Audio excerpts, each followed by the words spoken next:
మెదక్ జిల్లా శివంపేట మండల పరిధిలో అక్రమంగా తరలిస్తున్న రేషన్ బియ్యం స్వాధీనం చేసుకున్న ఘటన శివంపేట మండలంలోని కొంతన్పల్లి గ్రామంలో చోటు చేసుకుంది.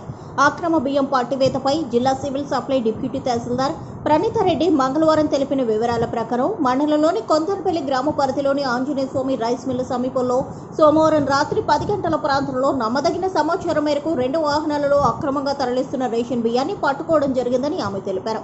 ఒక మినీ డీసీఎం 3-వీలర్ ఆటోలో దాదాపు 24 బియ్యం బస్తాలు ఉన్నాయని 2 వాహనాలను స్థానిక పోలీస్ స్టేషన్కు తరలించడం జరిగిందని ఆమె తెలిపారు.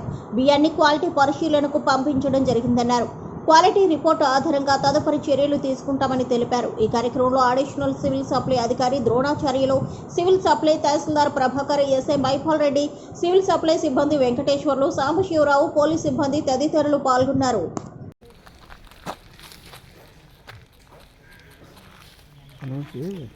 ఎక్కువ తీయాలి. ఫోన్ చేద్దాం. రాత్రి ఎన్ఫోర్స్మెంట్ టీం వాళ్ళు నేను నైట్ సుమారు రాత్రి 10:30 తర్వాత ఒక ఆటోని పట్టుకోవడం జరిగింది. అది ఏంటంటే ఆంజనేయ ఇండస్ట్రీస్ అంటే సమీపంలో అంటే దాని దగ్గరలో దొరికిందని మాకు సమాచారం ఇచ్చారు. దాని తర్వాత మేము వచ్చి చెక్ చేయగా అందులో కొన్ని రిజెక్షన్ రైస్ ఉన్నాయి, రైస్ మిల్ నుండి తీసుకొచ్చారని చెప్పారు.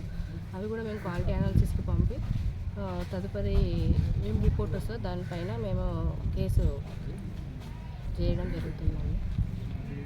ఇంకా అంటే ఈ పీడిఎస్ రైస్ బాగా అక్రమ రవాణా జరుగుతుందని చెప్పి మాకు ముందు నుంచి బాగా సమాచారం ఉంది.